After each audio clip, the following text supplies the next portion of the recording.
Shalom, selamat pagi, salam sejahtera, salam sehat, salam sukacita. Tetap percaya bahwa hari ini, bahwa Allah di pihak saudara dan saya. Bertemu lagi dalam siaran Rohani Kasih yang terambil di dalam firman Tuhan, Roma pasal 8, ayat 31 hingga ayat yang ke-39. Dengan tema lebih dari pemenang.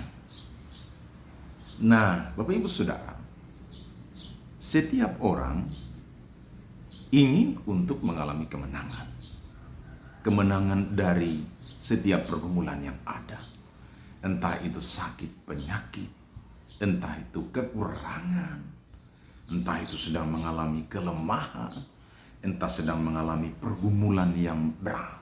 Ya, semua hal, pencobaan, tantangan, pergumulan yang selalu datang silih berganti, kita ingin untuk mengalami kemenangan dari semua yang ada.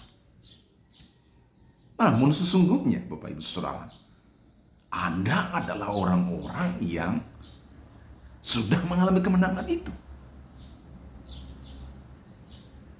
Kenapa saudara dan saya dikatakan orang-orang yang lebih daripada pemenang? Iya, dari kehidupan ini. Yang pertama, ayat 31 hingga ayat yang ke-32 dikatakan begini. Sebab itu apa yang akan kita katakan tentang semuanya itu? Jika Allah di pihak kita, siapakah yang akan melawan kita? Nah, yang pertama bahwa kita adalah orang-orang yang lebih dari pemenang. Mengapa kita disebut sebagai orang-orang yang lebih dari pemenang? Karena ayat 31 berkata, karena Allah di pihak saudara dan saya. Jadi kalau Allah tidak di pihak saudara dan saya, maka kita adalah orang-orang yang mengalami kekalahan. Tetapi jika Allah di pihak saudara dan saya, maka kita adalah orang-orang yang lebih daripada pemenang. Luar biasa. Mengapa kita dikatakan lebih daripada pemenang? Karena itu Allah di pihak saudara dan saya. Pastikan dan yakinlah dan percayalah bahwa pergumulan yang ada, sakit penyakit yang ada, masalah yang ada, tantangan yang ada, situasi yang sedang kita alami saat ini, percayalah kita adalah orang-orang yang lebih daripada pemenang. Karena Allah di pihak saudara dan saya. Itu menunjukkan kepada saudara dan saya bahwa Allah sangat mengasihi dan mencintai saudara dan saya. Tidak ada yang dapat melawan saudara dan saya, kata firman Tuhan ayat yang selanjutnya. Bahwa jika Allah di pihak kita, siapakah yang akan melawan saudara dan saya? Tidak ada. Karena Allah penguasa langit, bumi, laut, dan segala isinya. Dia pencipta. Maka itu dia punya kuasa di bumi dan di surga. Kuasanya itu hebat dan dahsyat, luar biasa. Maka tak seorang pun yang bisa dapat melawan Allah. Jika Allah sudah di pihak saudara saya, yaitu di pihak orang yang benar, di pihak orang yang percaya kepada Yesus, di pihak orang yang sungguh mengandalkan Dia, di pihak orang yang sungguh percaya kepada Dia, maka Dia yang menjadi penolong, Dia yang menjadi penjaga, Dia yang menjadi pelindung, Dia yang menjadi pembela bagi saudara dan saya. Maka tidak ada yang mampu menggugat status dan pilihan saudara dan saya. Kita adalah lebih daripada pemenang dalam hidup ini. Puji Tuhan. Maka itu Bapak Ibu Saudara, apa yang kita mau katakan dari semuanya itu? Ayat yang sebelumnya dalam Roma pasal 8 ayat yang ke-18 bahwa sebab aku yakin bahwa penderitaan zaman sekarang ini tidak dapat dibandingkan kemuliaan yang akan datang. Kalau saudara dan saya, kita adalah pilihan-pilihan Allah yang sangat luar biasa, yang sangat berharga. Kita adalah orang-orang benar yang hidup dalam kebenaran Tuhan. Kita adalah orang-orang yang hidup dalam pengandalan kepada Allah, hidup di dalam kekuatan Allah, hidup dalam Injil firman Allah. Maka saya percaya bahwa kita adalah orang-orang yang lebih daripada pemenang. Amin. Jadi apapun yang Anda alami saat ini, Anda adalah orang yang sudah menang. Anda adalah orang yang lebih daripada pemenang, karena Allah di pihak saudara dan saya. Yang kedua, kenapa kita dikatakanlah kita adalah orang yang lebih daripada pemenang? Ayat yang ke-33 sampai ayat yang ke-39 dia bilang begini. Siapakah yang akan menggugat orang-orang pilihan Allah? Allah yang membenarkan mereka. Siapa yang akan menghukum mereka? Kristus Yesus yang telah mati, bahkan lebih lagi yang telah bangkit, yang juga duduk di sebelah kanan Allah, yang malah menjadi pembela bagi kita. Siapakah yang akan memisahkan kita dari kasih Kristus? Penindasan atau kesesakan atau penganiayaan atau kelaparan atau ketelanjangan atau bahaya atau pedang. Tetapi dalam semuanya itu kita lebih daripada pemenang oleh Dia yang telah mengasihi kita. Haleluya Bapak Ibu Saudara. Yang kedua, kita adalah orang-orang yang lebih dari pemenang karena kita memiliki Yesus yang menjadi pembela bagi saudara dan saya.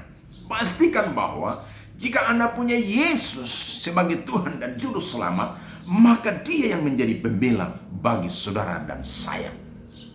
Nah, tidak ada yang mampu dapat memisahkan kita Bapak Ibu Saudara.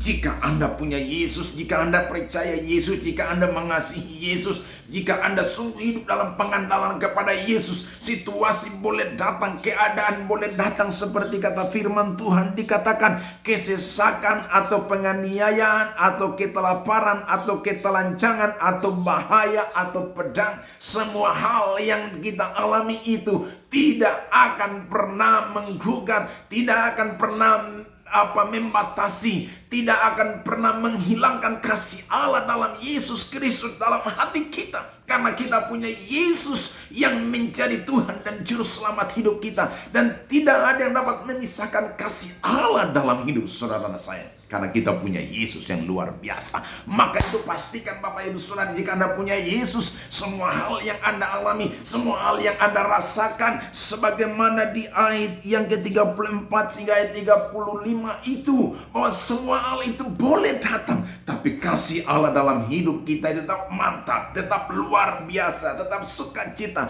karena ada kasih Allah dalam hati kita, sehingga kita tetap berdiri dan bersyukur, kita tetap berdiri dan berkata terima kasih, kita tetap berdiri dan terus mengucap syukur, karena kasih Allah dalam hati saudara dan saya itu tidak bisa dapat dibatasi dengan situasi dan keadaan apapun yang kita alami. Dan yang kedua saudara, kita lebih dari menang karena kita punya Yesus yang menjadi pembela bagi kita. Kita sudah dibela oleh Yesus karena kita percaya Yesus, sehingga pada saat penghakimannya saudara dan saya jelas status kita bukan lagi berpindah ke dalam lautan api yang menyala-menyala, tetapi kita sudah sedang berpindah dari dalam dosa, dalam kegelapan, sekarang berada dalam kebenaran itu. Sehingga ketika kita percaya Yesus sebagai Tuhan dan Juru Selamat, maka Dia menjadi pembela bagi saudara dan saya, sehingga status kita jelas. Maka itu barang siapa percaya kepadaku tidak akan binasa, melainkan beroleh hidup yang kekal. Percayalah bahwa jika engkau punya Yesus, engkau punya kepastian. Jika engkau punya Yesus, engkau punya keselamatan dan hidup kekal. Jika engkau punya Yesus, engkau memiliki kebenaran. Jika engkau punya Yesus, engkau memiliki jalan yang benar. Jika kita punya Yesus, maka kita hidup dalam shalom dan damai sejahtera. Jika kita punya Yesus, kita punya pengharapan. Entah hari ini mati atau besok mati, kapanpun kita percaya bahwa kita masuk surga karena kita punya Yesus yang menjadi Tuhan dan Juru Selamat hidup kita. Puji Tuhan. Doa saya hari ini Bapak Ibu Saudara, mengalami damai sejahtera dan sukacita. Doa saya hari ini, semua hal yang kita alami saya percaya hati mengasihi Allah tetap mantap, mengasihi Tuhan tetap mantap, tetap semangat. Karena apa? Allah mengasihi saudara dan saya, dan kasih itu luar biasa dalam hati saudara dan saya, dan akan terus terungkap. Semua situasi, keadaan boleh datang, tapi tidak pernah memisahkan kasih Allah di dalam Yesus Kristus dalam hati dan pikiran kita. Tetap semangat, percayalah hari ini engkau adalah orang-orang yang lebih dari pemenang. Amin. Hari ini percayalah bahwa kita pasti bisa melewatinya. Hari ini percayalah bahwa kita bisa dapat mengatasi semua yang ada, karena kita punya kuasa yang diberikan oleh Allah kepada kita untuk menghadapi semuanya dengan hikmat yang benar dalam kebenaran dalam Yesus Kristus. Shalom. damai sejahtera bagi kita semua. Sampai bertemu kembali, Tuhan Yesus berkati.